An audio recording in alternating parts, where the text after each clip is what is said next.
ಹುಡುಗಿರ ನಿಮ್ಗಂತ ಒಂದು job opportunity. ನಾವು ಹುಡುಗಿರು ಫೈನಾನ್ಷಿಯಲಿ ಎಷ್ಟು ಇಂಡಿಪೆಂಡೆಂಟ್ ಆಗಿರ್ಬೇಕು ಅನ್ಕೊಂತೀವಂದ್ರೆ, ನಾನ್ ಕಟ್ಕೊಳ್ಳೋ ಗಂಡನ ಹತ್ರ ನಾನ್ ಖರ್ಚು ಕಾಸಿಸ್ಕೊಳ್ಳೋದಲ್ಲ, ಅದ್ರ ಬದಲಾಗಿ ಅವ್ನ್ಗೆ ಖರ್ಚು ಕಾಸು ಕೊಡೋಷ್ಟು. ಬಟ್ ಅನ್ಫಾರ್ಚುನೇಟ್ಲಿ ನನ್ ಖರ್ಚು ಎಷ್ಟಿರುತ್ತಂದ್ರೆ, ಬರೀ ಅವ್ನೊಬ್ಬಂದಲ್ಲ, ಅವ್ರ ಅಪ್ಪ ಅಮ್ಮ ಅವ್ರ ಇಡೀ ಕಾಂದನ್ ದುಡ್ಡಿರೋ ಕಾಸು ನಾನು ಕೊಟ್ರು ನನ್ ಖರ್ಚಿಗೆ ಸಾಲಲ್ಲ.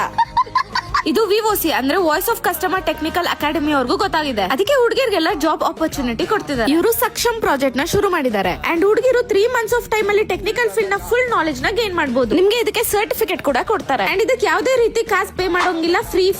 ಈ ಕೋರ್ಸ್ ನ ನೀವು ಆಪ್ಟ್ ಮಾಡ್ಕೊಳ್ಳಕ್ಕೆ ಎಲಿಜಿಬಿಲಿಟಿ ಕ್ರೈಟೀರಿಯಾ ಏನೇನಂದ್ರೆ, ನೀವು 18+ ಆಗಿರ್ಬೇಕು, ನೀವು married unmarried anything is fine, ನಿಮ್ಗೆ ಏನ್ ಎಕ್ಸ್ಪೀರಿಯನ್ಸ್ ಇಲ್ಲ ಅಂದ್ರೂ ನಡೆಯುತ್ತೆ. ಈ ಕ್ವಾಲಿಫಿಕೇಶನ್ ಮಾಡಿರ್ಬೇಕಂತ ಏನೇನು ಇಲ್ಲ. 10th PU ಡಿಗ್ರಿ ನೀವು ಫೇಲ್ ಆಗಿದ್ರು ಪರವಾಗಿಲ್ಲ, ಈ ಕೋರ್ಸ್ ನ ನೀವು ಆಪ್ಟ್ ಮಾಡ್ಕೊಬಹುದು. ಇದರಿಂದ ನೀವು ಓನ್ ಬಿಸ್ನೆಸ್ ಅಥವಾ ವಿವೋಸಿಲೆ ಜಾಬ್ ಪ್ಲೇಸ್ಮೆಂಟ್ ಆಪರ್ಚುನಿಟಿ ಕೂಡ ಕೊಡ್ತಾರೆ. ಇನ್ನು ಹೆಚ್ಚಿನ ಇನ್ಫಾರ್ಮೇಶನ್ ಗೆ ಕೊಟ್ಟಿರೋ ನಂಬರ್ ಗೆ ಕಾಂಟ್ಯಾಕ್ಟ್ ಮಾಡಿ. 1 ಲಕ್ಷಕ್ಕಿಂತ ಹೆಚ್ಚು ಮಹಿಳೆಯರು ಭಾಗವಹಿಸಿದ್ದಾರೆ. ಅಂಡ್ ಸೊಸೈಟಿಲಿ ಅವ್ರದೇ ಆದಂತ ಐಡೆಂಟಿಟಿನ ಕ್ರಿಯೇಟ್ ಮಾಡ್ಕೊಂಡಿದ್ದಾರೆ. Women empowerment initiative program Siriyuga. And ಹೆಮ್ಮೆಯಿಂದ ಹೇಳ್ಬೋದು, ಇದು ಮಹಿಳೆಯರ ಹೊಸ ಅಧ್ಯಾಯ ಅಂತ. ಆದಷ್ಟು ಕೆಲಸದ ಅನಿವಾರ್ಯ ಇರೋ ಹೆಣ್ಮಕ್ಳಿಗೆ ಈ ರೀಲ್ ನ ಶೇರ್ ಮಾಡಿ. ಹೆಣ್ಮಕ್ಳ ಆಪರ್ಚುನಿಟಿನ ಮಿಸ್ ಮಾಡ್ಕೊಂಬೇಡಿ. ಅಂಡ್ ನಿಮ್ದೇ ಆದಂತ ಐಡೆಂಟಿಟಿನ ಬೇಗ ಕ್ರಿಯೇಟ್ ಮಾಡಿ. ಲೊಕೇಶನ್ ಬಂದು Kalkere main road near shell petrol bank, TC Palya main road, KR Puram, Bangalore. And ಮತ್ತೆ ಸಿಗುವ